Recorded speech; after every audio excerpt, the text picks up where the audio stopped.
오늘 우리가 함께 나눌 말씀은 고린도후서입니다. 고린도후서 13장 11절로 13절까지 말씀을 함께 보도록 하겠습니다. 고린도후서 13장 11절로 13절까지 제가 가진 성경은 신약성경 302페이지입니다. 고린도후서 13장 11절로 13절까지의 말씀입니다. 13장 11절로 13절까지 마지막 부분이고요. 짧은 구절입니다. 우리 같이 함께 읽도록 하겠습니다. 함께 읽습니다. 시작.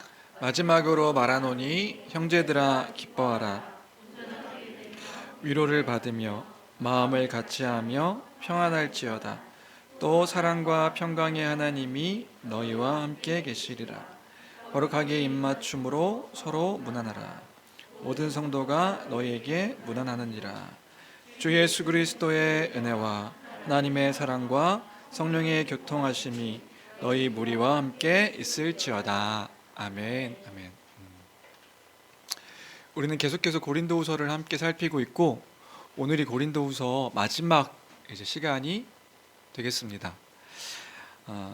사실 본래는 이번 달부터 기도에 대한 설교를 하려고 했었습니다. 기도에 대한 설교를 하려고 했는데 준비하다가 한 주 더 준비하고 기도에 대한 설교를 해야겠다. 그리고 내년 1월부터는 다시 기도 훈련을 시작하려고 합니다. 매해 첫 해를 시작하는 그 해에 우리가 기도를 하며, 물론 우리가 날마다 기도하고 또 교회가 함께 모여서 기도하지만 단언컨대 우리가 기도가 혼자의 힘으로 스스로 하게 될 때 또 어떤 맹목적인 기도가 될 수 있고, 또 함께하지 않으면, 교회가 함께하지 않으면 그 기도함이 힘듦을 또 보게 되는 것 같아요. 물론 잘하시는 분들도 계실 수 있지만 또 함께 기도할 때에 우리가 더 교회로서 우리로 함께 기도하며 주님께서 원하신 기도를 더 온전하게 할 수 있지요. 그런 시간들을 또 가지려고 합니다. 우리의 매해의 그런 시간들을 함께하는 것들로, 바라기는 그런 기도 훈련만의 시간이, 그 기도하는 시간이 아니라 매일 날마다 주기도문에 예수님께서 가르쳐 주신 기도처럼 그 오늘의 기도입니다. 그게 한 달 마지막 주에 다 같이 모여서 기도하는 것으로 우리가 퉁치고 하는 게 아니라 주님께서 매일 날마다 일용할 양식을, 그래서 오늘의 기도인 것이거든요. 그래서 그런 기도로 나갔으면 좋겠다. 그걸 이제 하면서 기도에 대한 설교를 하려고 하는데 한 주 좀 더 준비하고 다음 주부터 기도에 대한 설교를 하도록 하겠습니다. 그리고 고린도후서가 마지막 세 절이 남아가지고요, 이 세 절을 안 마치고 하려니까 뭔가 좀 찝찝한 것도 있고 해서, 그래서 고린도후서의 마지막 세 절을 기억하고 또 사도 바울이 교회를 향해서, 또 하나님께서 바울을 통해 교회를 향해 말씀하신 것이 분명히 있는데 우리가 기억하며 교회됨을 좀 더 잊지 않는 그런 시간이 되었으면 좋겠습니다.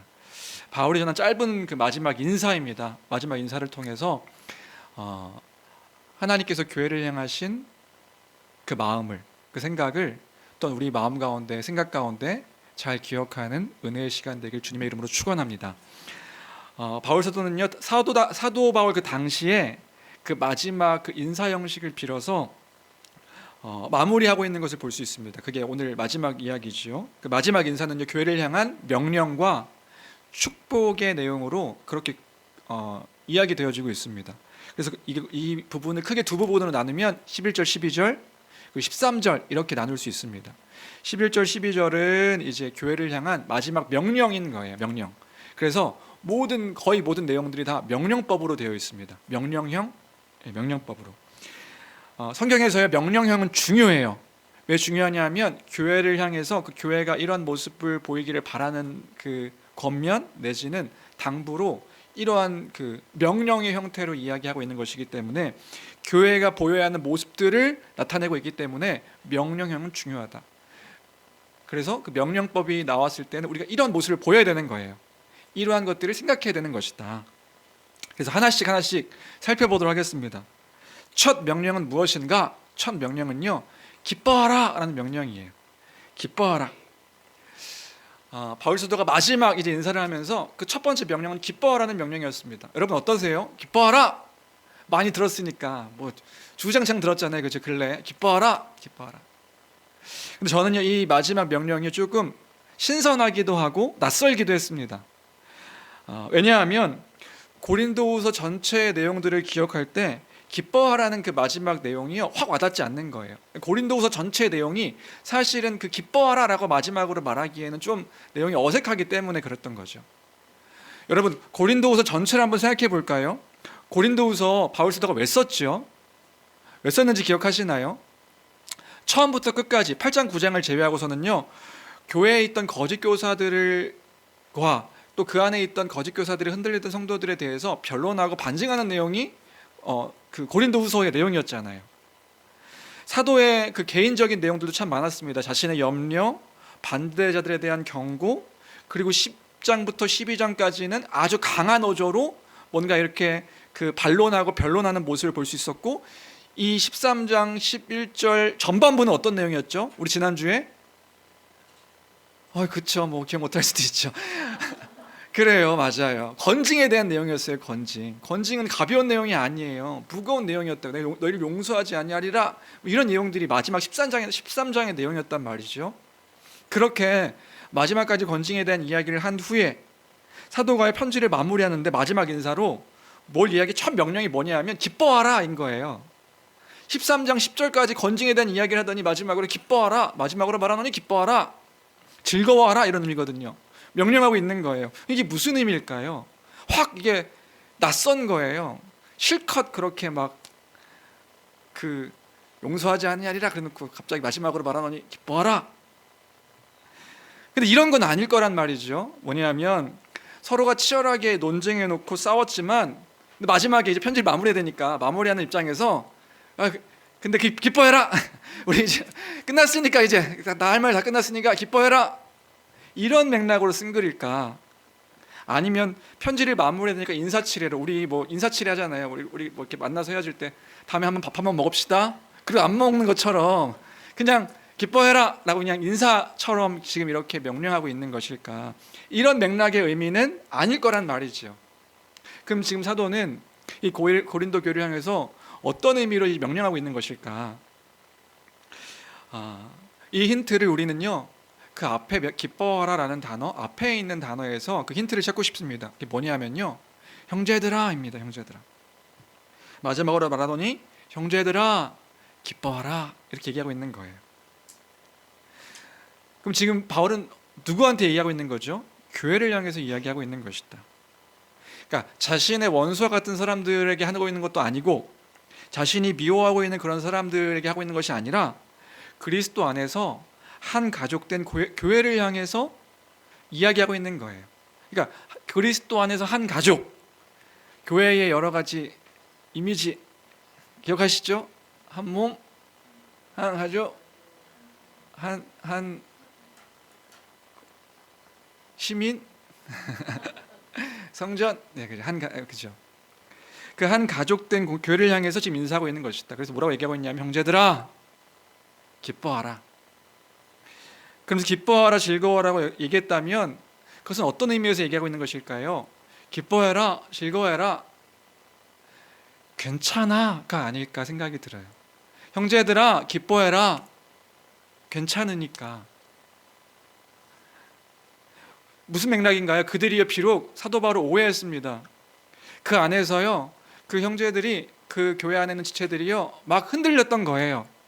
흔들려서 바울 사도 두 번째 고린도전서를 쓴 후에 고린도 교회를 방문했을 때 내쫓다시피 했죠.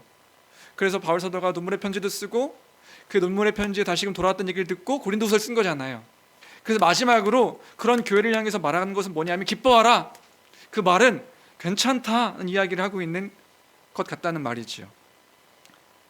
왜요? 우리가 그리스도 안에서 여전히 교회이기 때문에 그런 겁니다. 여전히 교회이니까요. 우리들의 연약함, 미련함이 교회의 하나됨을 해칠 수가 없는 거예요. 왜요? 그것은 우리가 그리스도로 말미암아 한 가족된 공동체가 되었기 때문에 그런 것이란 말입니다. 어디 안에서요? 그리스도 안에서요. 우리가 완전하고 우리가 온전한 공동체이고 우리가 스스로 완벽한 사람들이어서 한 교회가 된 게 아니에요. 한 세 사람, 한 세 존재, 한 몸이라 불리고 한 가족으로서 형제 자매라고 부를 수 있는 것은 우리가 그리스도 안에 있기 때문에 그렇게 불리는 것이다.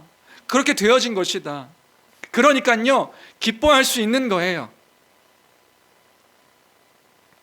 서로에게 오해가 있고 그래서 의심의 모습들이요 있을 수 있습니다. 그러나 그리스도 안에서 우리에게 이루신 일이 있기에 우리는 서로를 받을 수 있는 것입니다. 그 믿음이 또한 우리에게 있는 것이지요. 무슨 말인지 되세요? 우리가 온전해서 교회가 된 것이 아니라 우리가요 그리스도 안에서 그리스도로 말미암아 한 가족된 공동체가 되었기 때문이란 말이에요. 그것은 우리 연약함으로 그 교회를 깨트리거나 무너뜨리거나 할 수 있는 것이 아닌 거예요.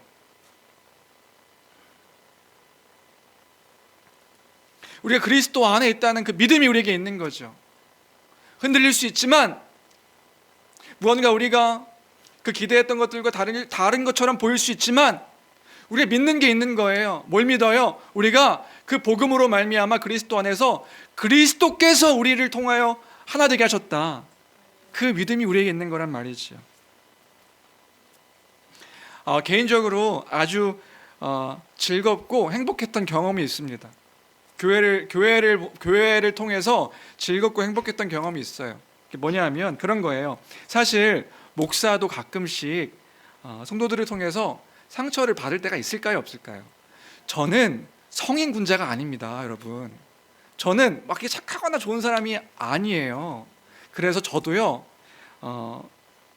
성도들의 작은 말 하나, 어떤 행동 하나에 그 표현 속에서 상처를 받을 때가 있어요. 여러분도 마찬가지 아닌가요? 여러분들 이 교회 안을 보면서 어떤 기대했던 것들이 엄청나게 큰데 그 큰 속에서 어떤 한 사람 한 사람의 모습들을 보며 상처를 받고 실망을 하고 또 낙심이 되고 또 그럴 때가 있지요. 그러면요 의심의 먹구름이 밀려옵니다. 나를 싫어하나? 지금 내가 무슨 문제가 있는 건가? 그러다가 교회를 보면서 벅차게 막 감동이 될 때가 있어요. 즐거울 때가 있어요. 언제인 줄 아세요? 언제냐면 그럼에도 불구하고 그들을 믿을 때예요. 그들을 믿는 거예요. 사실은 그들을 믿는 게 아니죠. 그들을 믿는 게 아니라 우리 안에 계시는 그리스도를 믿는 거예요. 그 안에 있다는 사실을 믿을 때요. 우리가 그 안에 있다는 사실을 믿을 때 그 믿음 가운데 그 안에서 막 벅찬 감동이 몰려오는 거예요. 우린 여전히 연약한데 이 연약한 우리들이 아니라 우리가 뭐 되게 완벽해가지고 모인 사람들이 아니라 그 연약한 자들이 그리스도 안에서 이렇게 하나가 된 것이구나. 여전히 그리스도 안에 있는 우리가 그 믿는 사람들이지. 이 사실을 딱 기억할 때 막 말로 다 할 수 없는 그 벅참이 있는 거예요. 나에게는 어떤 말이 그리스도 안에서 그 사랑으로 말을 해준 것이라는 사실을요 기억하게 될 때요. 어떤 사람이 저에게 말을 해요. 무언가 이야기를 하죠. 저의 부족함과 연약함들을 얘기할 때가 있죠.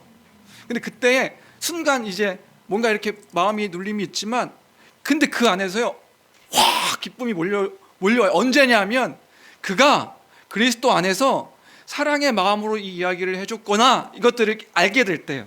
기억하게 될 때요. 그냥 그저 나라는 사람이 이것이 목적이 아니라 그 사랑 안에서 그 이야기들을 해줬다는 것들을 잊지 않고 기억하게 될 때요. 또 비록 우리가요 진짜 실제로 연약함과 부족함 가운데서 감정적인 언행과 어떤 행신들을 할 때가 있죠. 있는데 그때에도 기억하는 거예요. 뭘 기억하는 거냐 하면 우린 여전히 죄인이니까 그럴 수 있는데 그가 그리스도 안에 있음을 기억할 때요 그가 그리스도의 그 복음으로 인하여서 알게 될 것이고 또한 기억하게 될 것이고 돌이키게 될 것을 또한 믿는 거죠. 왜요? 그가 그리스도 안에 있으니까. 만약에 그리스도 안에 있는 사람이 아니라고 한다면 뭐 생각할 것도 없지요.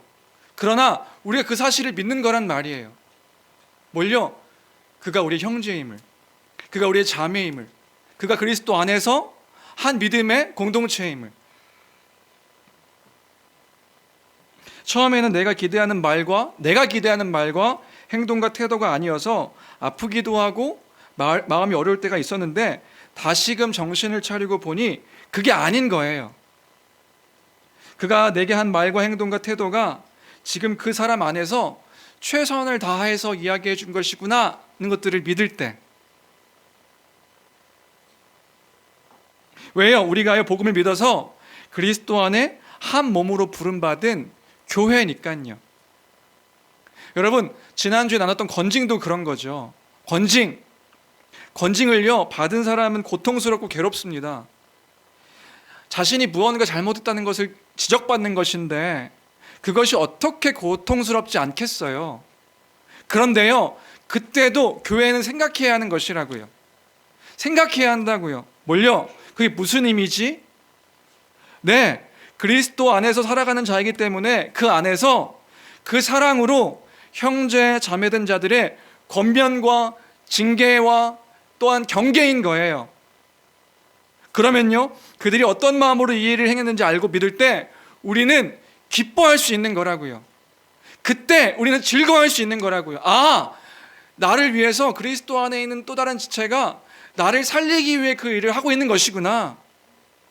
그 일들이 그리스도 안에서 그리스도를 드러내는 방편이었구나.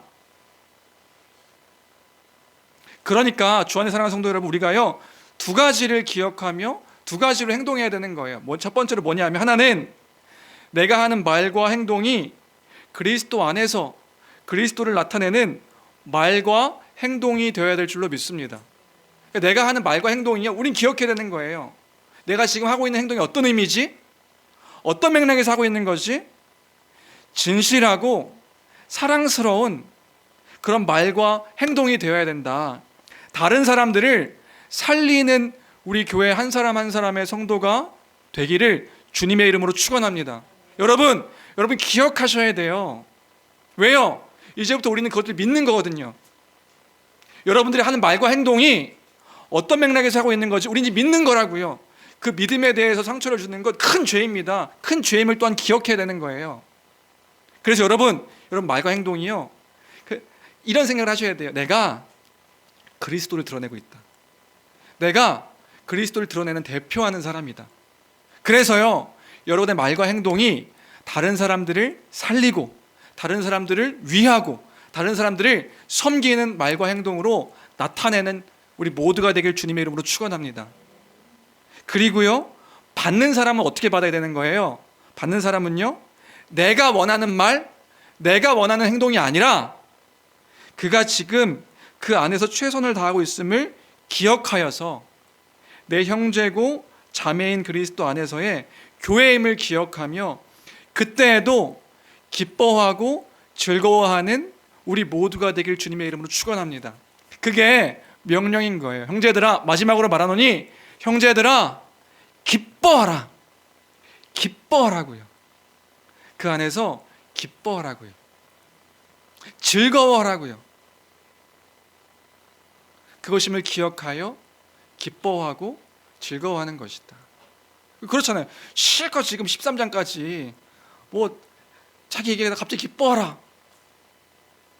나도 괜찮고 또한 그 고린도 교회를 향해서 했던 권면들로 또 기뻐해야 하는 거예요. 서로가 기뻐하는 교회가 되기를, 그리스도 안에서 기뻐하는 교회가 되기를 주님의 이름으로 축원합니다. 기뻐하십시오. 즐거워하십시오. 명령입니다. 명령이다. 두 번째 명령은 온전하게 되며 위로를 받으라입니다. 온전하게 되며 위로를 받으라. 두 동사인데 이 명령형도 같이 보면 좋을 것 같아요. 두 명령형이거든요. 온전하게 되라, 위로를 받으라. 근데 이걸 같이 보면 좋을 것 같아요. 그래서 온전하게 되라라는 단어의 의미는요, 그런 의미입니다. 정리되라, 준비되라, 회복되라, 완전하게 되라, 이런 의미의 명령이에요. 그러니까 다른 번역본을 보면 이렇게 번역이 되더라고요.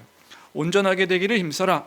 교회를 향해서 얘기하는 거예요. 온전하게 되기를 힘써라. 이런 의미의 단어이고, 그리고 위로를 받으며, 이 동사는요 단순히 위로해라 이런 의미가 아니에요. 서로 힘들어하는 사람들 위로해라 이런 의미가 아니라, 이 단어 어떤 의미냐면 권면하다, 훈계하다, 격려하다, 애원하다 이런 의미의 단어예요. 그래서 격려를 받아라, 훈계를 받아라, 그 애원함을 받아라 이런 의미의 단어이죠. 그러니까 지금 서로 격려하고 검련하라는 거예요. 애원하기도 하라는 거예요. 무엇을 위해서요? 그 교회가, 성도들이 온전하게 되기 위해서요. 무슨 말인지 되세요? 격려를 받고 위로를 받고 훈계를 받고 받으라는 거예요. 왜요? 온전하게 되기 위해서. 그래서 온전해져라 이런 의미의 단어는 말이죠. 아마도 이 명령은 사도 바울이요 고린도후서 전체를 기억하며 쓴 글인 것입니다. 고린도후서 전체의 내용, 고린도후서 전체가 어떤 내용인 거죠? 대적자들이 갖고 들어온 다른 복음이 있었어요. 교회 안에요. 거짓 교사들의 모함이 있었어요. 그거 어떻게 해야 돼요? 거절해야 돼요. 거절해야 되고, 예루살렘의 극심한 가난으로 인해 가지고 연보를 준비하기로 했었죠. 약속한 연보를 준비하는 일이 교회 안에 있었습니다. 13장에서 권징 이야기하며 여전히 교회 안에 죄 가운데 거하는 지체들을 돌아보며 섬기는 일들이 교회 안에 있었습니다.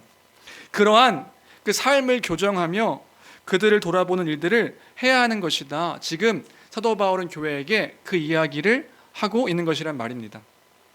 다시 정리하면 이런 거예요. 교회가 그 하나님의 말씀 위에 서는 일에 서로가 격려하며 함께 온전하게 되기를 힘써라.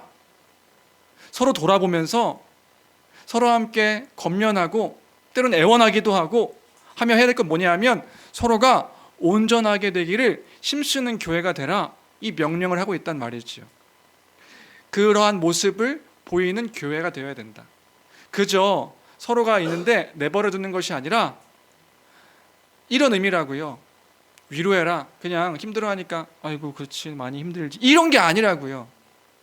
격려하고 애원도 하고 훈계도 하고, 그래서 그 성도들로 하여금 또 내가 그걸 또 받아서 뭐 힘쓰는 거예요? 온전하게 되기를 힘써야 된다. 그런 교회가 되기를 주님의 이름으로 축원합니다. 우리가 그런 교회가 되어야 된다. 여러분 이게 바뀌면 안 됩니다. 그래서 가가지고 막 훈계만 하는 그런 거 말고요. 훈계를 받고 또한 격려를 하고, 그러니까 함께 그렇게 온전하게 되기 위하여 힘쓰는 교회가 되어라. 왜요? 교회 안에 문제가 있으니까요. 교회는 문제가 있습니다. 교회가요 날마다 그렇게 문제없는 교회일 수 없어요. 왜일까요? 내가 있기 때문이다. 네, 내가 있기 때문에 그런 거예요.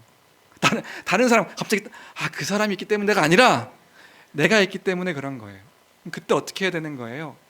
그 사람을 향해서 성도들이요 격려하고 또한 권면하고 훈계하고 애원하기도 하는 거죠. 왜요? 온전하게 되기 위해서. 그렇게 서로가 서로를 돌아봄으로 온전하게 되어지는 교회가 우리 교회가 되길 주님의 이름으로 축원합니다. 네, 그것이 두 번째 명령이었습니다. 첫 번째는 기뻐해라. 두 번째는 온전하게 되며 위로를 받으라. 세 번째 명령은요 마음을 같이하며 평안할지어다. 마음을 같이하라. 그리고 평안을 추구하라. 이것도 다 명령법이에요. 마음을 같이해라. 그리고 평안할지어다. 이게 평안을 추구해라 이런 의미의 단어거든요. 교회가 평안을 추구하라고요. 이것은 또 무슨 말인가? 우리가 성경 연구하면서 그런 이야기했죠. 무슨 얘기했죠? 마음이란 단어가 나오면 뭘 찾아보자? 영어 성경을 한 번 더 보자. 우리 성경은 한글 성경은 마음이란 단어로 번역되어 있는데 이제 원어를 보면 이 마음이란 단어가요 두 단어가 다 한글로 그냥 마음이라고 번역되어 있어요. 그래서 영어로 따지면 heart, 진짜 이게 마음인 거죠. 또는 이렇게 전 존재를 나타내는 그 마음이 있고요. 또 하나는 mind, 생각하고 또한 그 이성 이런 거 관련되어 있는 단어예요. 그럼 여기서 말하는 단어는 뭐냐? 여기서 말하는 단어는 그 생각과 관련되어 있는 단어예요. 마음을 같이 해라. 이 말은 생각을 같이 해라 이런 뜻인 거예요. 같은 생각을 해라. 그런 명령인 거죠. 어디에요? 교회에게요. 그럼 교회가 무엇에 같은 생각을 해야 될까요? 당연한 거죠. 그 복음의 진리 안에서요. 그 말씀 안에서 같은 생각을 해야 되는 거예요. 특별히 바울이 전하고 가르친 이 모든 가르침에, 고린도후서의 이 모든 가르침에 같은 생각을 할 것을 지금 교회를 향해서 명령하고 있는 것이다. 그 복음의 진리들 플러스 그들이 어떻게 살아가야 되는지, 교회로서 어떤 마음으로 살아가야 되는지, 이 모든 것들을 한 마음을 가져라, 같은 마음을 가져라. 고린도 교회에요, 고린도 전서를 생각할 때요, 불화가 있었다고요. 분쟁이 있었다고요. 파가 있었습니다. 바울파, 게바파, 아볼로파, 예수파, 파가 나눠져 가지고요, 서로 다툼이 있고 서로 이제 누구에게 배웠는가 이것에 따라 가지고 서로 이렇게 나눔이 있었죠. 교회는요, 누가 가르쳤는지가 중요한 게 아닌 거예요. 갑자기 설교 생각하면서 지난주에 받았던 그 뭐죠? 신천지 이만희가 저한테 편지를 보냈거든요. 신천지 이만희가 저한테 4장의 편지를 보냈어요. 저한테 보낸 건 아니고 팜플렛으로 이렇게 4장이나 담아서 보냈더라고요. 거기 그런 말이 있어요. 왜 우리가 싸웁니까? 우리가 다 뭉칩시다. 우리 뭐 장로교, 감리교 왜 이렇게 싸웁니까? 예수교로 뭉칩시다. 자기들은 예수교 장막 성전이거든요. 예수교로 뭉칩시다. 우리 다 같이 하나가 됩시다. 우리 안에서 진리를 배우십시오. 뭐 이것이 떠오르는데, 그들도 그렇게 이야기하는 거예요. 하나가 되어야 한다고요. 진리 안에서, 그 복음 안에서 같은 생각을 가져라. 지금 사도 바울은 그 얘기하고 있는 거예요. 교회를 향해서요. 왜요? 그 복음 아닌 다른 것들로 싸우고 있으니까요. 분쟁하고 있으니까요. 갈등하고 있으니까요. 진리 안에서 같은 생각을 가져라. 그리고 더 나아가서 그 진리를 따라 살아가는 삶이요, 같은 모습을 보여야 하는 거예요.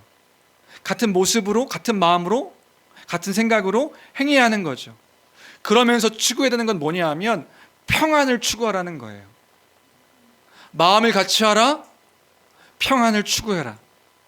하나님의 평안이요, 하나님께서 우리에게 허락하신 그 진리 안에서의 평안이요, 하나님의 에이레네의 평안이요, 하나님의 그 샬롬의 평안이요, 그것이 우리가 추구해야 되는, 교회가 추구해야 되는 모습이다. 그래서 그 진리 안에서의 교회가요, 싸우지 않는 것이다. 교회는 싸우면 안 됩니다. 여러분 많이 들어보셨죠? 교회는 싸우면 안 됩니다. 맞아요. 교회는 싸우는 공동체가 아닌 거예요.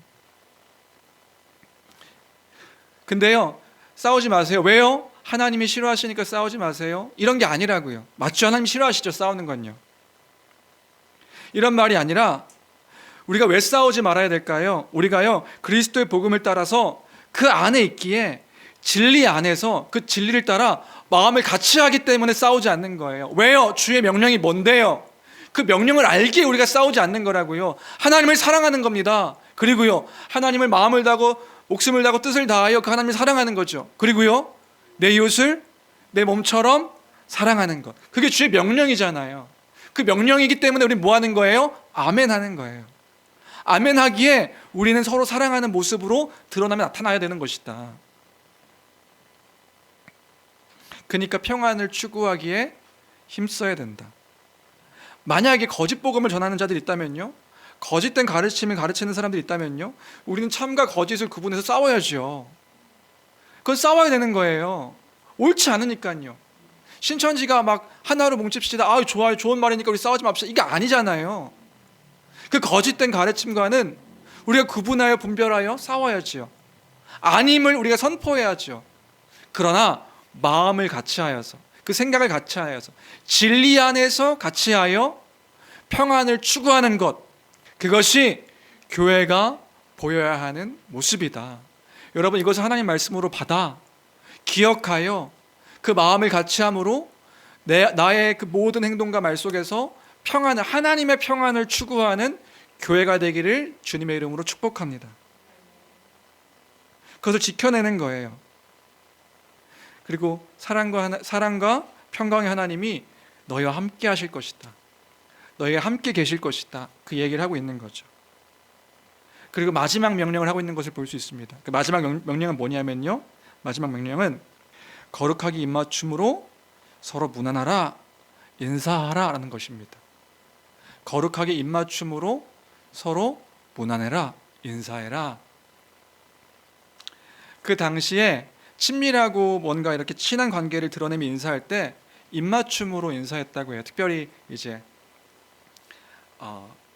자신과 친한 사람들, 친한 관계를 맺고 있는 가족 같은 사람들에게 인사할 때 했던 행동이 뭐냐면 입맞춤.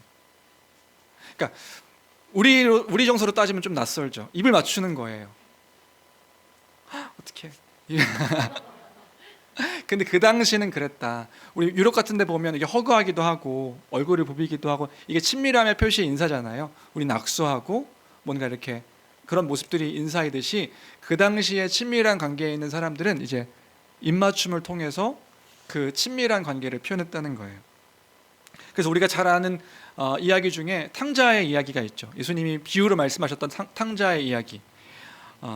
아버지 재산을 가지고 제멋대로 다 쓰고 온 그 비참해져 버린 그 둘째 아들, 그 아들이 집으로 돌아왔습니다. 집으로 돌아올 때 아버지의 행동이 어떤 행동이었죠? 저 멀리 있는 그 아들을 보며 달려가서 끌어안고 입맞춤하는 거예요. 그가 아버지 재산을 탈취한 거죠. 원래는 아버지가 돌아가셔야 받는 그 재산인데 그걸 달라고 해서 가져간 거예요. 그건 아버지를 향한 대적이거든요. 아버지가 죽어야 가져가는 건데 그 아버지를 향해서 반감을 갖고 한 행동이거든요. 근데 그 아들이 비참해져 돌아온 그 아들을, 회개하며 돌아온 그 아들을 아버지가 달려가서 한 행동이 뭐냐면 껴안고 입맞춘 거예요. 그러면 그 돌아온 아들을 향해서 입맞춘 그 의미가 뭔가요? 죄 가운데서 아버지를 버린 그 못된 아들이지만 회개하고 돌아온 그 아들이 여전히 내 친밀하고 사랑스러운 아들이라는 사실을 그 입맞춤을 통해서 보여준 거죠. 입맞춤은 그런 거라고요. 네, 교회에게 마지막으로 명령하는 것은 그것입니다. 그렇게 교회가요, 친밀한 자들인 것을 기억하여서 서로 문안하라는 거예요. 여러분 키스하십시오 이게 아니라 친밀한 자임을 기억하여 서로 거룩하게 입맞춤으로 문안하라. 그래서 실제로 사실 초대교회 때는 성찬식을 거행하기 전에 서로 입맞춤으로 그 친밀함을 드러내고 나타냈다고 해요. 근데 시간이 지나면서 이것들이 오해가 되었기 때문에 사라진 거죠. 그것을 통해서 기억해야 되는 것은 그거인 거죠. 그만큼 교회가 친밀한 공동체임을 기억하여서 서로 문안하라, 인사하라, 안부를 묻고 돌아보고 하는 행동을 해야 한다. 그렇게 친밀한 공동체인 것이란 말입니다. 하나님 나라의 복을 누리는 공동체가 교회이니까요. 그 복이 뭐죠? 한 몸처럼 사랑하는 공동체예요. 말만 한 몸처럼 사랑하는 공동체가 아니라 실제로 한 몸 되게 한 공동체이기 때문에 서로 그만큼 친밀한 관계임을 기억하여 서로 문안하는 것. 그것이 교회가 보여야 할 진짜 모습이라고요. 인사치레로 우린 한 몸입니다가 아니라 진짜 그 거룩하게 입맞춤으로 서로 문안하는 모습, 인사하는 것들을 행하라고 지금 명령하고 있는 것이다. 처음 아담이요 여자를 보면 그렇게 외쳤죠. 내 뼈 중에 뼈고 살 중에 살이다. 그게 무슨 의미인가요? 너는 나다. 나는 너고 너는 나다. 그렇게 친밀한 관계다. 그런 친밀한 관심을 가져야 되는 것이다. 이게요, 그거 아세요? 이 당시에 사람들의 사고 속에서는요 엄청나게 충격적인 이야기인 거예요. 왜일까요? 어떤 주석을 보니까 이 구절을 이렇게 표현하고 있더라고요. 이것이 그리스도인의 자유의 표현이다. 거룩하게 입맞춤으로 서로 문안하라. 이게요 그리스도의 자유의 표현이다. 왜요? 이 당시 이 말이요 엄청나게 충격적으로 들렸을 거라는 거예요. 왜냐하면 그때는요 차별이 있던 시대였습니다. 남녀 간의 차별이 있고요, 인종 간의 차별도 있고요, 주인과 종의 그 차별이 있는 시대였어요. 서로가 친밀할 수 없는 사람들인 거예요. 서로가 정말 가까운 관계라고 말할 수 있는 사람들이 아닌 거예요. 그런데 그들이 서로 한 몸같이 친밀함을 드러내는 공동체인 거예요. 어떻게 해요? 그것들을 보여주는 거예요. 어떻게 해요? 서로 거룩한 입맞춤으로. 입맞춤은 누가 하는 거라고요? 원래는 친밀한 관계에 있는 사람들이 하는 거라고요. 근데 서로 교회 안에 있는 지체들이요 지금은 우리가 차별이 없죠. 근데 그 당시는요 종도 앉아있고 주인도 앉아있는 거예요. 남자도 앉아있고 여자도 앉아있는 거예요. 그리고 또한 서로 다른 인종, 로마인과 또한 그 이방인과 앉아 있는 거예요. 앉아서 뭐 하는 거예요? 서로 우리가 친밀한 관계임을 기억하여 서로 문안하는 거란 말입니다. 누가 문안해요? 내가 위에 있는 사람인데, 난 아래에 있는 사람인데 어떻게 서로의 안부를 물어요? 그런데 지금 명령하고 있는 거예요. 너희가 서로 구별되지 아니하고 서로 거룩한 입맞춤으로 서로 문안하라. 그 당시에 어떤 문화, 그 당시의 문화 구조를 깨뜨려 버리는 명령이란 말입니다. 뭐가요? 그리스도 안에서 한 몸 된 공동체라는 그 복음의 선포가요. 그 세상의 어떤 기준을 대항하는 그 대항의 모습을 보일 것을 지금 명령하고 있는 것이다. 그리스도인의 자유의 표현이다. 우리가 그런 교회란 말입니다. 그런 교회다. 그렇게 그리스도 안에서 하나 되게 하신 공동체다. 그러니까 우리는요, 그것을 기억하여 뭐 해야 되는 거냐면요, 서로 그 친밀한 관계임을 알아 인사하라, 문안하라, 돌아보라, 섬겨라. 초월적인 공동체임을 보여야 하는 것이다. 이것을 기억하며 주의 몸된 교회가 그런 모습으로 살아가고 살아내는 우리 되기를 주님의 이름으로 축원합니다. 그러니까 돌아봐야 되는 거예요. 돌아보십시오. 주의 명령입니다. 주의 명령임을 기억하며 돌아보는 우리가 되어야 된다. 12절에 모든 성도가 너희에게 문안하느니라. 이거는 단순히 우리 교회에서만 멈추는 것이 아니라 그 교회의 보편성, 그 우주적 교회의 교회됨을 의미하는 거죠. 교회 밖에 있는 또 다른 교회도 다시금 돌아보는 우리가 되어야 된다. 우리 안에 있는 교회로 이렇게 우리만 좋아, 여기가 좋사오니 여기 우리는 행복합니다로 끝나는 게 아니라 그 또 다른 교회 안에, 교회 밖에 있는 교회를 돌아볼 수 있는. 왜요? 그리스도 안에서 우리가 그 우주적으로 하나 된 교회이기 때문에. 그것이 교회 공동체의 모습인 거예요. 의지적으로 우리 교회 밖에 있는 교회의 하나됨도 관심을 가지는 그런 우리 교회가 되기를 주님의 이름으로 축복합니다. 이것이 바울이 고린도 교회를 향한 그 마지막 명령이었습니다. 그러니까 연보도 그런 의미였잖아요. 8장 9장에 예루살렘에 있는 극심한 가난에 있는 성도들을 돌아보며 그 물질을 모았던 거잖아요. 그 의의 열매를 맺었던 거잖아요. 우리가 또 보여야 할 우리의 모습과 태도다. 우리 안에 있는 교회로 끝나는 것이 아니라 교회 밖에 있는 교회가 또 다른 그 안부, 문안, 인사. 이명규 선교사가 지난주 금요일 날 일본으로 돌아갔습니다. 돌아가서 그 사모님도 잘 치료가 되셔가지고 그 출혈이 안 멈췄었는데 출혈이 멈춰서 이제 한 주 더 있다가 갔는데 어저께 잘 갔냐 연락했더니 그 이명규 선교사가 간증했던 거 기억하시나요? 그 300만 원 헌금하셨던 그분이 이명규 선교사를 지금 고소하려고 하고 있다는 거예요. 또 그 정신이 또 이렇게 딴 데로 이제 꽂히셔가지고 그 돈을 들고 다 날랐다 선교사가. 그래서 연락이 왔는데 일구가 나 한 대 맞았어 그러는 거예요. 발로 이 선교사를 발로 이렇게 찼다는 거죠. 그러놓고 차고 나서 펑펑 우시더래요. 내가 선교사님 발을 때렸다고. 내가 선교사님 발을 때렸다고 펑펑 막. 그게 회개의 우심인지 잘 모르겠지만 여하튼 날 때리고 다시 우시더라. 우리 선교사님 내가 때렸다고. 그러면서 이제 고대다 이렇게 왔단 말이죠. 그러니까 이러한 고된 우리의 그 교회의 또 신앙의 모습들이 우리의 것들로만 끝나는 것이 아니라 또 다른 교회들을 돌아보고 또 다른 교회가 또 어려움에 처해 있지는 않은지 복음과 진리 안에서 또는 그 무난함으로 서로를 인사하고 돌아보는 그러한 교회가 되어야 된다. 안녕하세요. 문화는 안녕하세요. 이게 아닌 거 아시죠? 너희가 서로 입맞춤으로 문안하라 할 때는 그 친밀한 관계임을 기억하여 서로가 서로를 돌아보는 거예요.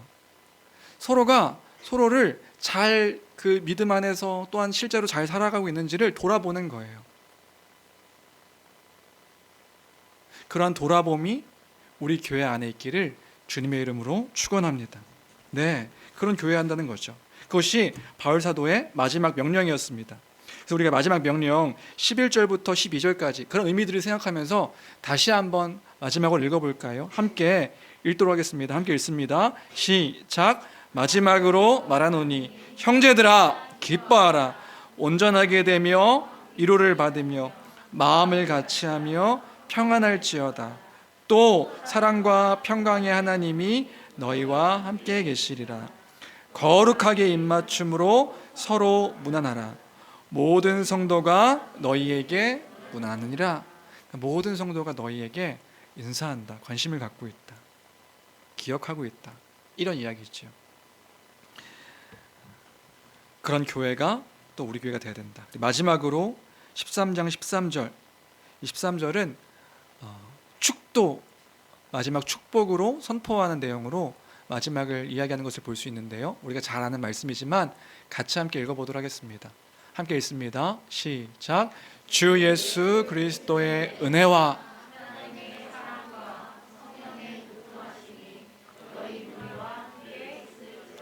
네, 사도 바울은요 다른 서신서에서는 그리스도의 은혜가 예수 그리스도의 은혜가 너희와 함께 있을지어다 이렇게 보통은 마무리를 하는데 고린도후서에서는 삼위 하나님을 드러내며 그 축복으로 이 교회를 향해서 선포하는 것을 볼 수 있습니다. 주 예수 그리스도의 은혜, 주 예수 그리스도의 은혜가 무엇일까요? 모든 그 편지를 마무리하며 이것이 너에게 있어라, 있을지어다 선포하고 있는데 그 주 예수 그리스도의 은혜는 그런 거겠죠. 예수 그리스도로 말미암아 이루신 그 구원의 은혜. 창조주가 그 온 모든 만물 위에 계신 그 창조주가 하늘 보좌 그 권세를 내어놓으시고 작고 천한 그 피조물 된 인간의 몸으로 이 땅 가운데 오셔서 죽기까지 순종하심으로 이루신 그 의, 그 죽으심으로 그 대속적 죽음으로 말미암아 우리를 그 구원하신 그 구원의 그 은혜, 그 은혜가 너희에게 있을지어다. 하나님의 사랑이죠. 그 예수 그리스도의 그 은혜는 예수 그리스도의 독단적인 행동이 아닙니다. 그것은 하나님의 사랑의 표현이었죠. 하나님께서 자신의 독생자를 하나님은 벌하시려고 하시는데 예수님이 안 됩니다 한 게 아니라고요. 하나님께서 그 아들을 독생자를 보내신 거예요. 보내셔서 우리를 대신하여 십자가에 죽게 하신 거죠. 죽게 하심으로 그 죄 가운데 그 탕자와 같이 그 모든 것들을 하나님을 그 아버지를 대적하여 떠난 탕자와 같은 우리를 그 당신의 독생자를 죽이심으로 말미암아 다시 회복시키신 것이란 말입니다. 그것이 바로 하나님의 사랑입니다. 그래서 로마서 5장 8절 우리가 너무 잘 아는 말씀이죠. 우리가 아직 죄인 되었을 때에 그리스도께서 우리를 위하여 죽으심으로 하나님께서 우리에 대한 자기의 사랑을 확증하셨느니라. 하나님의 사랑의 확증인 것입니다. 뭐가요? 예수 그리스도의 십자가가요. 그 하나님의 사랑이 너희 무리 가운데 있을지어다. 그리고 마지막 뭐예요? 성령의 교통하심이죠. 성령의 교통하심은 뭡니까? 교통하심이라는 건 교제하다 이런 의미의 단어예요. 성령의 교제가 그러니까 우리 안에 거하셔서 알게 하시고 깨닫게 하시고 그 깨닫게 하심으로 교제하시는 것, 그것이 성령께서는 그런 분이시죠. 진리의 영이시고 또 그리스도 영이신지라 우리가 그 안에 그리스도 성령께서 우리 안에 계실 때 우리를 깨닫게 하시는 거예요. 알게 하시는 거예요. 뭘요? 그 예수 그리스도의 은혜가 무엇인지, 하나님의 사랑이 무엇인지 그것을 통해서 교제케 하시는 것이 성령의 교통하심입니다. 우리와 함께 하셔서 하나님을 알게 하시니 사도 바울은 이 삼위 하나님의 함께 하심이 너희 무리 가운데 있을지어다. 그럼 뭘 얘기하고 있는 걸까요? 너희가 이렇게 은혜 가운데, 사랑 가운데, 교제 가운데 있는 자임을 마지막으로 잊지 말지어다. 기억하라 이 이야기를 하고 있는 것이란 말입니다.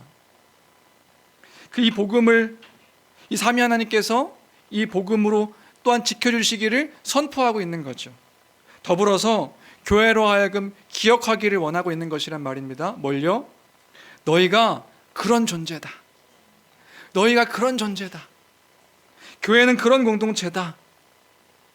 그 은혜와 사랑과 성령의 교통하심으로 그 교제케 하시는 그 은혜의 공동체가 교회다. 그것들을 기억하게 함이 이 마지막 다른 그 서신서에서는 그리스도의 은혜가 너에게 있을지어다 라고 얘기하고 있는데, 특별히 여기서는 삼위 하나님을 들어서 너희는 그러한 공동체다 하는 사실을 기억하게 하고 있는 것이다. 그리스도의 은혜가 교회 안에 있는 그 공격적인 그런 태도들을 제거하고, 하나님의 사랑이 그 질투와 시기로 가득한 마음을 없애버리고, 성령의 교제 속에서 그 내 안에 헛된 것들을 없애버리기를 바라는 마음, 그것이 너에게 있을지어다. 교회는 그런 공동체다. 이것들을 선포하고 있다. 말씀을 정리합니다. 네, 그런 교회가 우리 교회가 되었으면 좋겠습니다. 고린도서를 이제 마지막으로 정리하며 우리가 이 명령들을 기억하여 그 명령을 따라 순종함으로 그것들을 보이는 우리 교회가 되었으면 좋겠습니다. 그 고린도후서가 이제 끝났습니다. 고린도 교회가 우여곡절이 많았죠. 고린도 교회 자체가요, 다른 교회와 다르게 굉장히 우여곡절이 많았던 교회입니다. 사도 바울이 오래 있기도 했지만 그 오래 있었던 교회임에도 불구하고 온갖 문제와 뭔가 이렇게 어려움들이 가득한 교회였습니다. 근데 교회는요, 다시 생각해 보면 온전하고 완전한 교회가 있지는 않은 것 같아요. 교회가요, 우여곡절이 많습니다. 우여곡절이 많은 것 같아요. 그러니까 사실 서신서들 자체가 그 편지를 썼다는 것이 무슨 의미냐면 그 교회에 문제들이 있었다는 거예요. 고린도 교회가 특별히 더 많았던 거고요. 우여곡절이 많음을 기억하며, 그럼에도 불구하고 우리가 어떤 존재인지, 무엇 가운데 있는 자인지를 기억하는 우리가 되길 주님의 이름으로 축원합니다. 그리고요, 어떻게 살아가야 되는지를 기억하는 거예요. 항상 바울 서신은 그렇게 구성되어 있거든요. 전반부는 그겁니다. 너희가 어떤 존재인지를 기억해라. 하나님께서 그리스도를 통해서 너에게 이루신 것이 어떻게 값진 것인지를 기억해라. 너희가 지금 무엇을 위해 사는지를 기억해라. 그리고 그 다음에 뭘 얘기하고 있냐면 명령이에요. 그러니까 너희가 이런 존재가 되었으니 이제는 그리스도의 그 말씀 가운데 하나님 나라의 백성된 그 모습을 따라 살아라. 이렇게 살아가는 것이 마땅하니 이렇게 살아가라. 오늘 고린도후서를 통해서는 그 명령인 거죠. 기뻐하라. 또 뭐죠? 온전하게 되며 위로를 받으라. 또 뭐죠? 마음을 같이하며 평안을 추구하라. 그때 사랑과 평강의 하나님이 너희와 함께 계시리라. 마지막 명령은요, 거룩하게 입맞춤으로 서로 분하라. 우리의 삶 가운데 그 교회됨으로, 그 주의 그 말씀 가운데 명령 가운데 순종함으로 하나님의 그 한몸됨을 온전하게 추구하며 지키며 살아가는 그 말씀의 교회가 되기를 주님의 이름으로 축원합니다. 네, 우리 마지막으로 이 찬양 함께하고 기도했으면 좋겠는데요. 우리 영광 찬양, 그 하나님의 하나 되게 하신 것들을 기억하며 우리 송축회 내 영혼 함께 찬양하고 기도하도록 하겠습니다.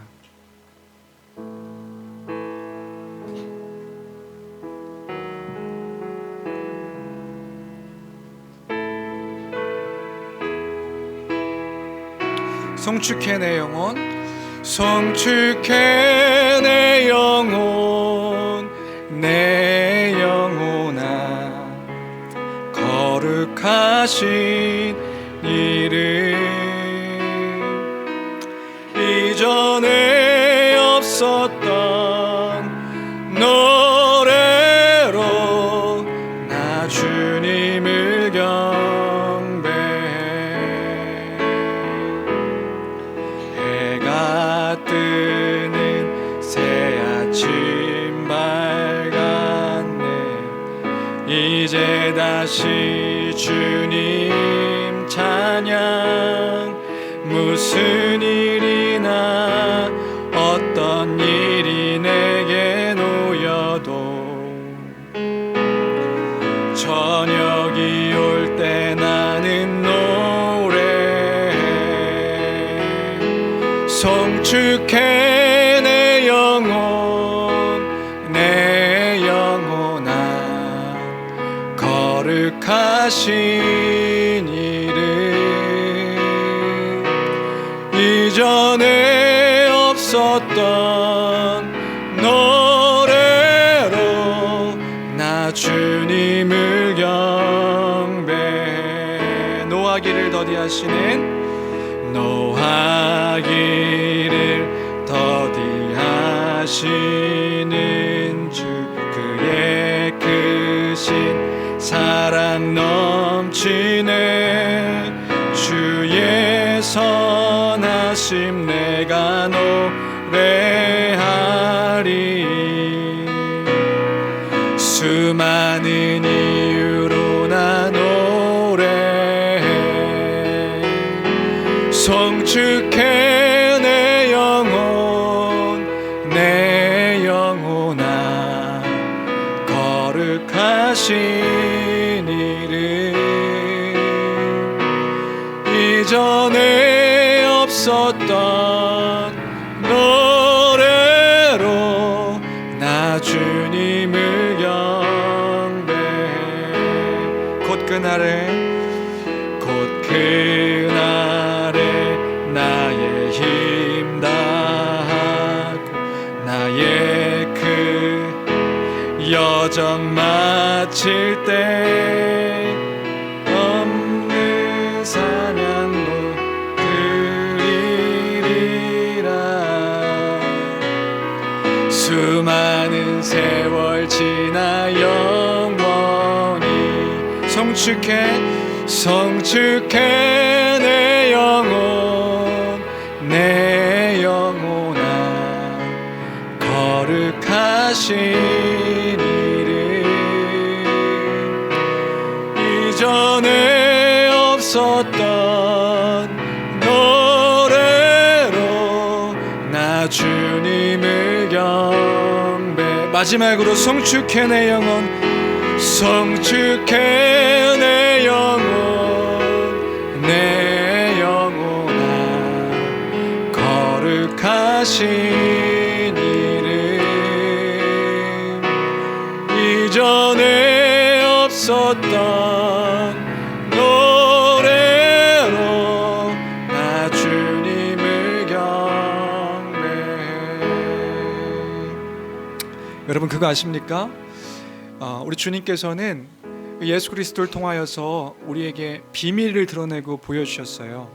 그 비밀의 드러남이 뭐냐 하면 예수 그리스도의 십자가로 구약에 약속하신 구원의 일들을 이루심입니다. 그리고 또 하나의 비밀이 있어요. 그 비밀이 뭐냐 하면 그 구원의 결과로 교회를 세우심이에요. 여러분 구원은요 내가 예수 그리스도를 믿음으로 개인적인 그 구원으로 끝나지 않습니다. 구원은 교회로 드러나고 나타나는 거예요. 그래서요 교회는 귀한 겁니다. 여러분 교회는요 너무 귀한 거예요. 그 구원의 선물이요 교회이거든요. 교회. 오늘 그 마지막은 교회에 대해서 이야기하고 있는 거예요. 그 교회가 어떤 공동체인지 어떤 모습으로 살아가야 되는 것인지 너희 무리와 함께 있을지어다. 그 무리와 함께 있는 거예요. 그리스도의 은혜와 그의 사랑과 성령의 교통하심이 그 교회가 주의 몸된 교회가 우리지요. 그 우리가 온전하게 그 은혜 가운데 서로가 서로를 돌아봄으로 그 은혜 가운데 온전하게 세워지는 그런 교회가 되기를 주님의 이름으로 축원합니다. 우리 시간 기도할 때에 그 교회로 인하여 감사하며 하나님 이 교회가 주의 몸된 교회가 온전하게 세워지게 도와주옵소서. 나를 통하여 우리를 통하여 주의 몸된 교회가 그 영광이 그리스도의 영광이 선포되게 도와주옵소서. 그저 입술로만이 아니라 우리의 삶으로 그런 하나 되게 하신 것을 힘써 지키며 하나님의 평강을 추구하는 우리가 되게 하여 주시옵소서. 이러한 기도의 제목으로 우리 함께 마음을 다하여 믿음으로 함께 기도하며 나가도록 하겠습니다. 함께 기도하시겠습니다. 참 좋으신 하나님 아버지 감사합니다. 주님, 주께서 우리에게 그 교회를 허락하셨기에 하나님 나라의 현신 그 교회를 허락하셨기에 너무나도 귀하고 복됨을 고백합니다. 하나님, 이 교회가 주의 몸된 교회로서 그 복음의 진리 가운데 서 있고 또 그 가운데 살아갈 수 있도록 은혜 허락하여 주옵소서. 우리가 교회입니다. 우리가 그런 모습으로 살아가기를 원합니다. 우리의 섬김이, 우리의 은사가, 우리의 그 기쁨이, 우리의 그 평강의 추구함이 하나님 아버지 이 몸된 교회가 온전하게 세워지게 위하여 아버지 그렇게 살아갈 수 있도록 은혜 베풀어 주시옵소서. 그리스도 안에서 한 몸, 한 세 사람, 한 그 가족됨으로 우리를 부르셨사오니, 한 시민으로 또 아버지 한 성전으로 우리를 부르셨사오니, 주님 우리의 지식으로만 끝나는 것이 아니라 그 은혜를 따라 살아가는 그 교회가 될 수 있도록 도와주시옵소서.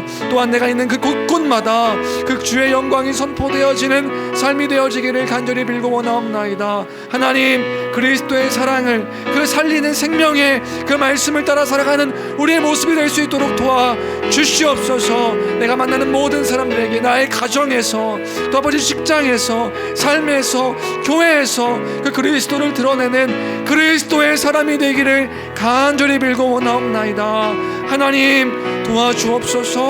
하나님 은혜를 허락하여 주옵소서. 하나님 그 믿음을 우리에게 허락하여 주시옵소서. 아버지 하나님 도와주시길 바랍니다. 하나님 아버지 감사합니다. 하나님 우리를 그 교회로 불러주셨사오니 그 교회 가운데 참된 그 은혜와 평강을 맛보며 살아가는 교회 되게 허락하여 주시옵소서. 하나 되게 하신 것을 힘써 지키며 그 하나님의 평강을 추구하며 그 가운데서 서 있는 우리 힘을 기억함으로 그 복음을 드러내므로 사랑 가운데 온전하게 그 그리스도의 교회를 세워가는 우리가 될 수 있도록 주여 축복하여 주옵소서. 서로가 함께 그렇게 살아가는 공동체가 되도록 은혜 베풀어 주시기를 간절히 빌고 원하며 함께 하시는 주님 믿고 의지합니다. 감사합니다. 귀하신 우리 주 예수 그리스도 이름으로 기도합니다. 아멘. 찬송